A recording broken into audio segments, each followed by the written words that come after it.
দেখুন আমার এই আন্টিটা কত কষ্ট করে মাথায় একটা বস্তা নিয়ে আসতেছে দর্শক, যে এত কাদোর মধ্যে কেউ হাঁটতে পারে না, তারপরে একটি বস্তা নিয়ে গেছে, কখন কোথায় পড়ে যাবে পিছলের ভিতরে তা বলার ভাষা নাই। দেখুন রাস্তার অবস্থাটা কতটাই খারাপ। এই বস্তা নিয়ে কোথায় যাবেন? যাইতে পারবেন তো? কাদো তো চরম কাদো। দেখুন প্রতিটা মানুষেরই কষ্ট, কেউ মুখ ফুটে বলতে চায়, কেউ বলতে পারে না ভয়ে।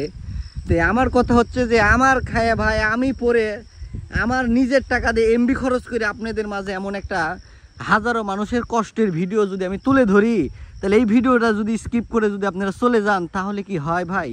অবশ্যই ভিডিওটা সকল মানুষের মাঝে ছড়িয়ে দেন। যে ডিজিটাল বাংলাদেশে নওগাঁ জেলার এমপি বলেছিল সংসদ ভবনে, সবচেয়ে আমার নওগাঁ জেলাতে সমস্ত কিছুর অভাব এবং শিক্ষা প্রতিষ্ঠানও তো দুর্বল, রাস্তাঘাটেও অনেক মাটির অবস্থা খারাপ, যা বলার মতো আমাদের ভাষা নাই। তো উনি নতুন এমপি হয়েছিল, উনি খুব ভালো একটি লোক ছিল।